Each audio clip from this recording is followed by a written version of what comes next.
鳥取県といえばですね、ご覧の通り非常に緑が多くて自然豊かなですねフィールドなんですけども、その中でも、サーフ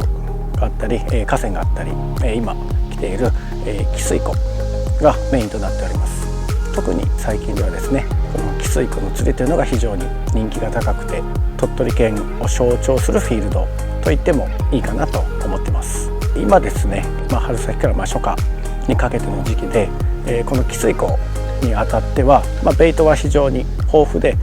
白ですとか網とか、さより時にはこの白といったさまざまなベイトがいるんですけれども、最近の傾向としては割とフィネスな展開が多くて、なかなか難しくテクニカルな展開になるかなと思うんですけども、ちょっとそのフィネスな部分をきっちり拾っていけるような展開にしていきたいなと思ってます。はい、では初日朝まずめ、入ってみたんですけども、オープンエリアなんですぐにバイブレーションをビューンと投げて気持ちよく釣りをしたいところなんですけども、パッと水面見たところですと、ご覧の通り白が結構ね、見えますので、まずはトップウォーターから入ってみたいと思います。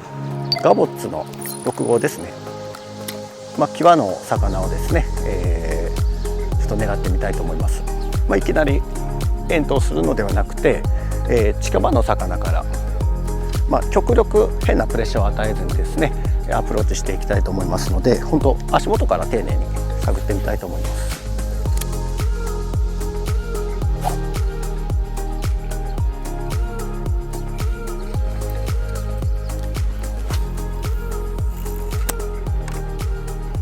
ピチャピチャしてるんで、時折ポッピング入れながらですね、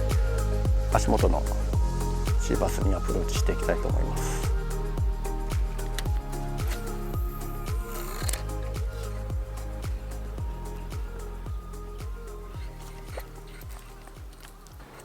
はい、今ですね、ちょっとざっとガボッツ6を入れてみたんですけども、これだけ白がですね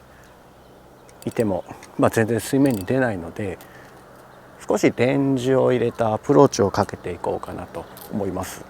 かなりね、水が動いてないし風もないので、水を動かしたり岩を動かすアプローチでちょっと魚にね、反応させたいので、ブローウィンの 110S プロトなんですけども入れてみたいと思います。でもう完全に明るい時間なんで、ただ巻きというよりは、ジャーキングで幅広く、探っていきたいと思います。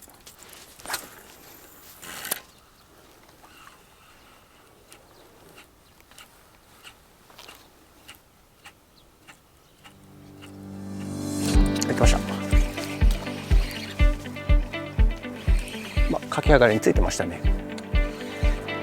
サイズは小さいですけど1本目なんで丁寧にいきます。でさっきエラエラした時に見えたんですけど、ちょっとかかりどころがあんまりよろしくなくて、エラ洗いしたタイミングで多分かかりどころが変わりましたね。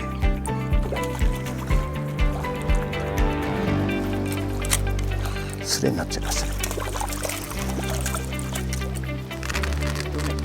はいとりあえず1匹目ですけど、ちょっとかかり方がですね、よろしくないですね今1投目で来たんで、やっぱりガボッツの表層で反応しなかったので、このブローインの 110S 入れてすぐ来たんで、ちょっとレンジ入れたアプローチの方がいいかなと思いますので、引き続きこの 110S でアプローチしていきたいと思います。ちょうどざわつきの切れ目ですね。切れ目っていうのは丁寧に打っていった方がいいので、ちょっとここは丁寧に。はい、来ました。110S のジャーキングはちょっと見ていただいたら分かるんですけども、割と入力が小さいので、フッキングした後にですね、針のかかりが浅くなっていることが多いので、しっかりファイトは丁寧にですね、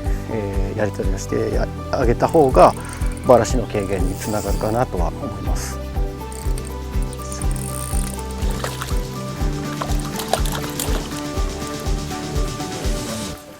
ですね、80か110かっていうところで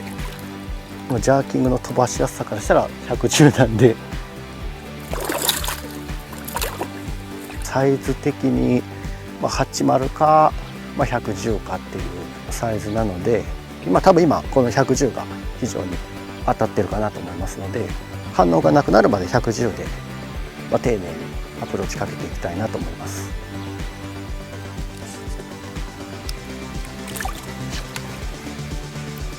アベレージで言えば50前後なんですけども、少し今この2匹小さいですね。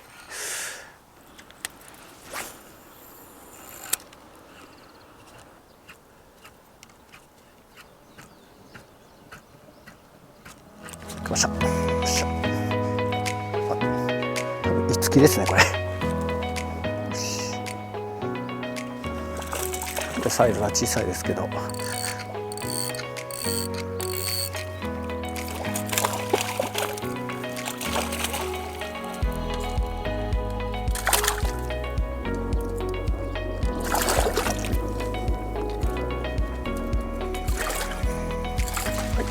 今足元の魚ですね。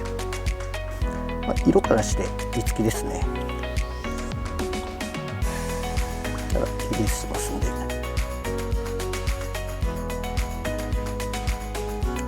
大丈夫そうですね。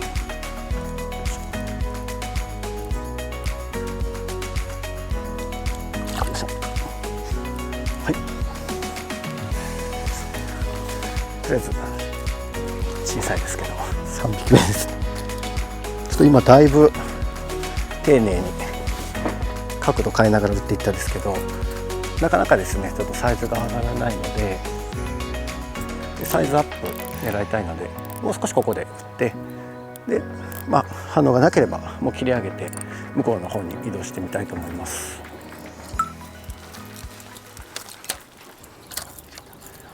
こちらですね。はい。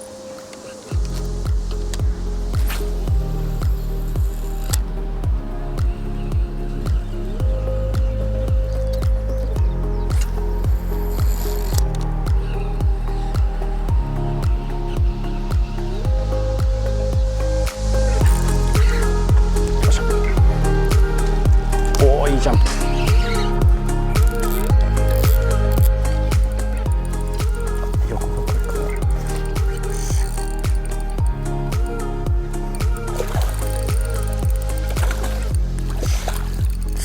次のあれで入れます。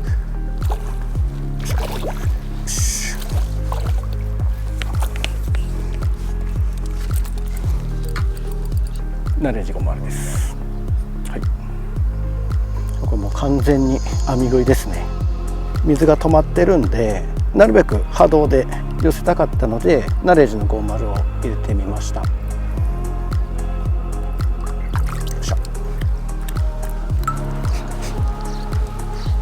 ポイントへ、移動してきて、また朝一のポイントに戻ってきました。朝と違ってですね、風が少し当たっているので、朝出せなかった魚をちょっと合わせてですね、取れたらいいかなと思います。で、朝やっぱりブローインの 110S が反応が良かったので、ブローインを中心に組み立てていきたいと思います。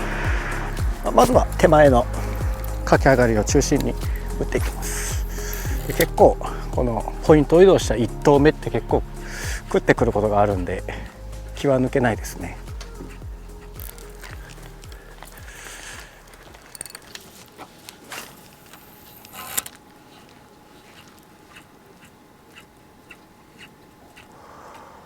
網っぽいな、やっぱり網だな。網食ってますね。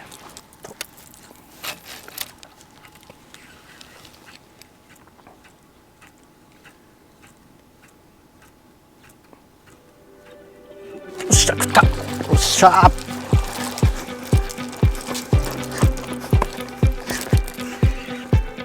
これはバラしたくない。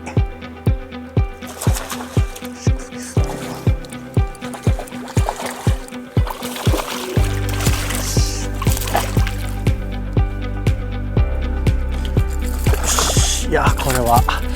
れは嬉しい一匹ですね。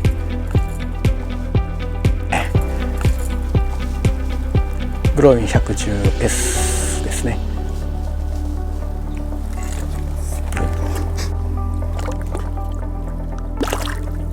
リリースします。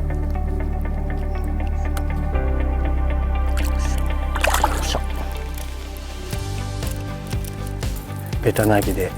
テクニカルな感じで気持ちいいですね。今のはメインはですね、このブローリン 110S、朝一ですけども、白がですね表層結構な数見えたんで、白パターンになるのかなと思ったんですけども、割と白についているような魚が見れずですね、地形をうつ釣りをしていったところ、網パターンだったっていうところで、ブローリン 110S で合わせていったような感じになります。110S を選んだ理由はですね、まずはその、網パターンと分かってからはやっぱり水の中になるべく水平姿勢で置いておきたいっていうところと、でもやっぱりそのジャーキングでアピールっていうのは必要だと思うので、そのちょうど絶妙なところを140S でもできない、80S でもできない、125F でもできない、本当絶妙なところを埋めてくれるのが 110S かなと思い、こちらを使わせていただきました。今回のようなですね網パターンのジャーキングのコツは、140S みたいに力強く入力するというよりは、本当小手先だけでちょんちょんするような、本当軽い力で、軽く左右に飛ばす、あとは飛ばした後しっかり水平姿勢を保つということだけ意識させていただきました。110S 以外にはですね、まずはナレッジ6号で、汽水湖といえばやっぱりバイブレーション欠かせないので、こちらで、幅広く、手返しよく探っていったんですけども、どうもやっぱり6号の方では合わせきれなかったので、50の方ですね、50の方でなるべくゆっくりスローに引ける50を選ばせていただきました。でこちらの方でですね、釣れた魚もやはり網を食ってましたので、その50でやっぱりスローに引けるという利点が効いたのかなと思います。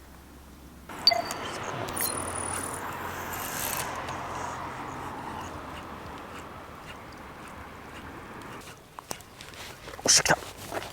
バレた。やっぱあれだな。よ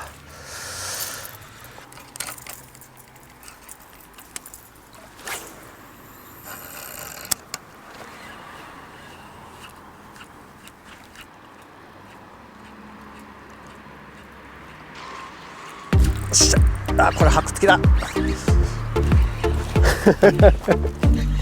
やっと取れた。慎重に。よっしゃ、よっしゃ。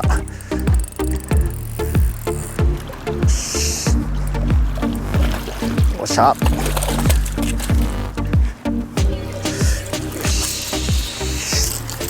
一応狙い通りの一本ですね。その白が時折下から突き上げられるように追われてたので、その白を食べに来た、シーバスを狙うジャーキングで今回攻めてみました。よっしゃ。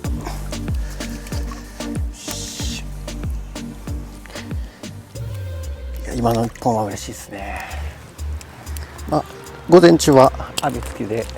優しめのジャーキングで、どっちかというと水中に置くようなイメージだったんですけど、さっきのはもう完全に白の1枚下を通して割と、動作は小さいんですけども、入力としては午前中より強めで大きく飛ばすといったような感じで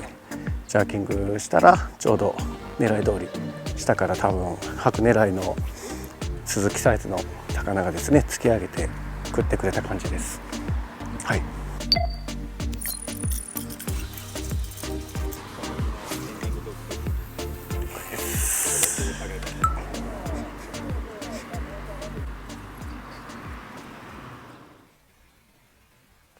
はい、おはようございます。2日目朝になりました。で朝の方はですね、白がおそらく岸際に多数寄ってると思いますので、その白を狙いに来ているシーバスを、トッププラグを中心に狙っていきたいと思います。よろしくお願いします。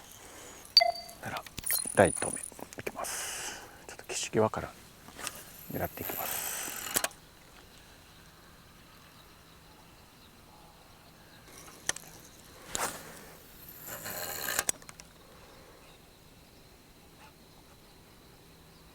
おお、出ましたね。小さいですけど。ち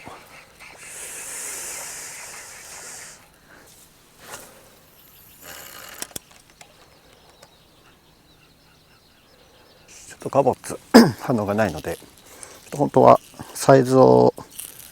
下げていくのがセオリーだと思うんですけども、しっかりアピールしたいので、あえてサイズを上げてガチペン130入れてみます。ガチペン130です。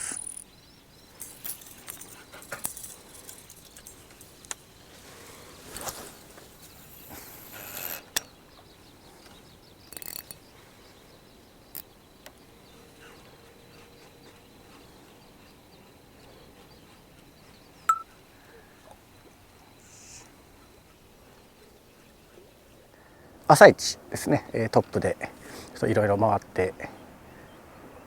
確認してみたんですけども、いまいち反応がなくて、何箇所か回ってやりきったんですけども、魚自体は出せませんでした。で、昼前にかけて、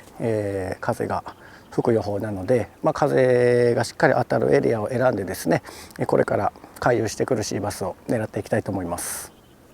はい、まずはナレージ50でテンポよく、散らしていきたいと思います。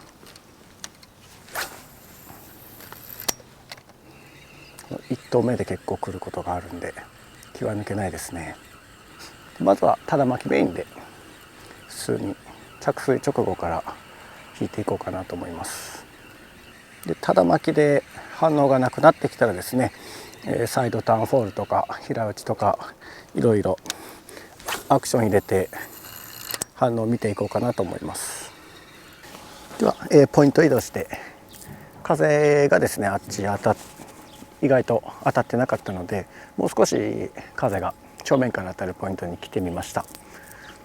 まずナレージの50でですね、引き続き回遊するシーバスを狙っていきたいと思います。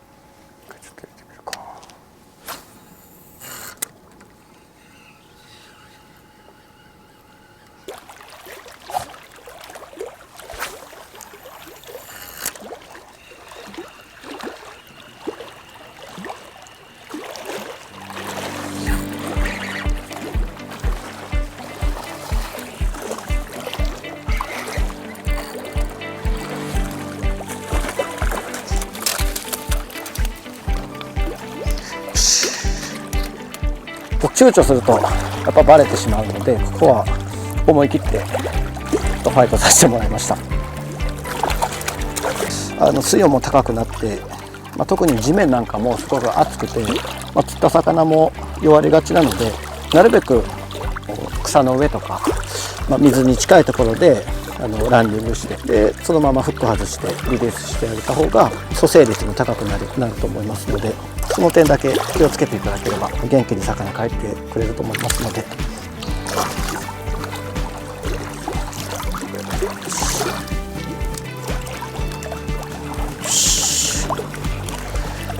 とりあえず安心ですね。大きな魚狙います。はい、15です。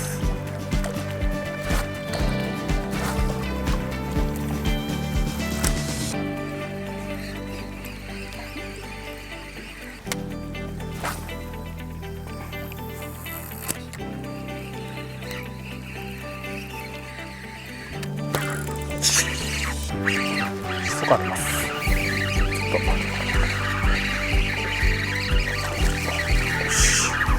すいません、あげます。ちょい。よし、はい。めっちゃ上がりました。今のちょっとナレージで何回か当たりあったですけど、ちょっと沖の方にアプローチしたかったので、トレーシに変えて早巻きでヒットしてくれました。基本的なところは、鉄板バイブと樹脂バイブの飛距離の差っていうのと、あとはナレージとトレーシーの波動の差ということを意識しました。強い波動でゆっくり巻きたい時はナレージシリーズでそのナレージシリーズの中でもより細かいピッチを出したい時は50、シルエットを大きく見せたい時は65で、速いスピード域に関してはトレイシー15を使わせてもらいました。引き続きナレージ50で攻めてみます。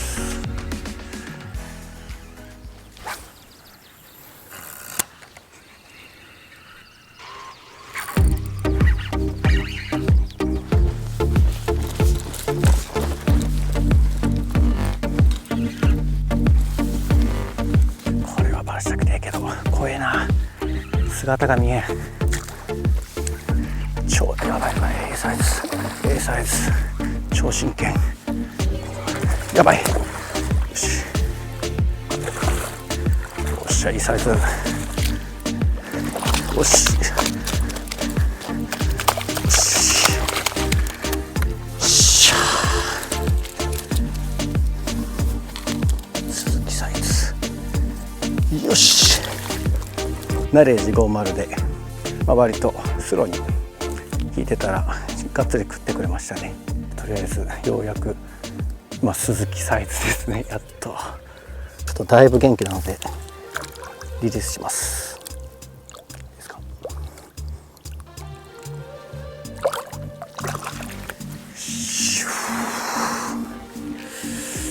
とりあえず安心ですね。よかった。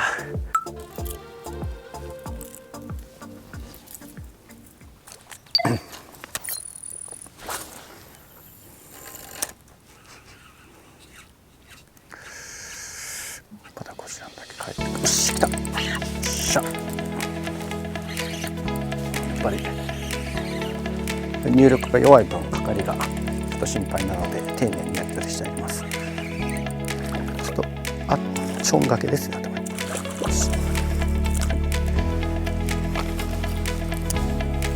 回遊ですね。でも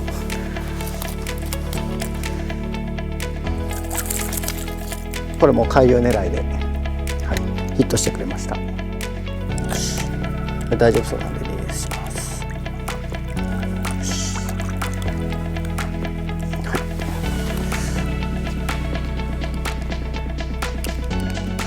ジャーキングハマってますね。